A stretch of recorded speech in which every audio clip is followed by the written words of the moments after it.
my name is Will Schatz, and do you ever wonder how the aquarium hobby got started? Well, I'm here to tell you how it got started today. It started in three places on the ancient world. It started in ancient China, ancient Rome, and ancient Egypt. In ancient China, it started with the common carp, which they would put into ponds that led into lakes so they could easily catch them for food during the winter time. It started in Rome for entertainment and for food. They would catch saltwater fish and put them into ponds near the ocean so the water would get into the pond, providing more water for the fish that they could eat at a later date. And in Egypt, they worshiped fish like gods because of the river, the Nile River, that helped them sustain their life with the floods every year. In the Middle Ages, they also had fish tanks and ponds in Europe, but they could not keep the fish alive because they did not know about filtration systems. In 1920, the first aquarium was invented and sold to mass public through toy stores. They would sell tropical fish like guppies, goldfish, and betas. In 1960, power heads were invented. Power heads are a motor that's inside a cage that you put underwater to help the water move around so that the nutrients don't get stagnant and stay in one spot of the tank. In 1963, protein skimmers were invented. Protein skimmers are a device that you put under the water in a fish tank that takes all the excess nutrients out of the water to prevent algae blooms and the growth of unwanted bacteria in your tank.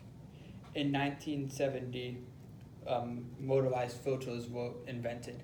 These filters act like protein skimmers, taking excess waste out of the water and converting it into fresh water for the fish. In 1970, frozen food was made. It was used with brine shrimp and water put into cubes, frozen, and then placed into plastic. They did this because they thought the brine shrimp was healthy for the fish, but in reality, it was killing all the nutrients when you froze it.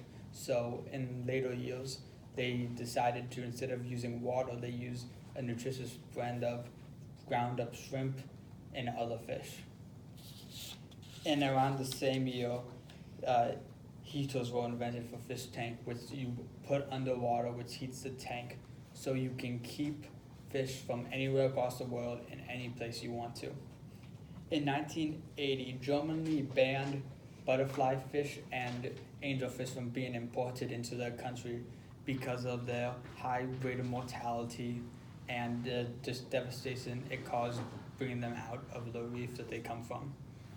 To fix this, the German aquarists, instead of taking fish from the ocean, they started taking coral from it, because it looked nice, and there was no ban on it from the government.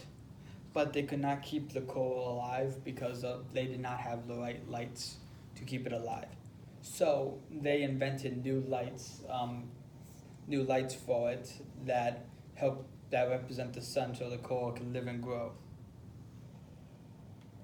And another big part of evolution in the hobby was selective breeding of fish.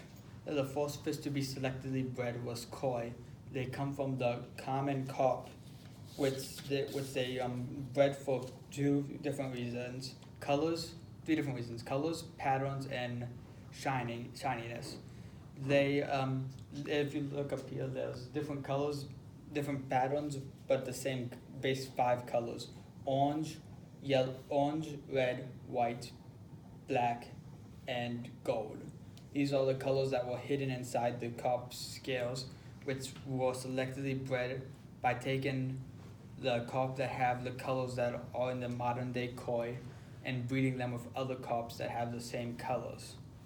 In a more recent example, there are clownfish, which are the first which are the first saltwater fish to be selectively bred for color and fin shape. In my images up here, it shows the evolution from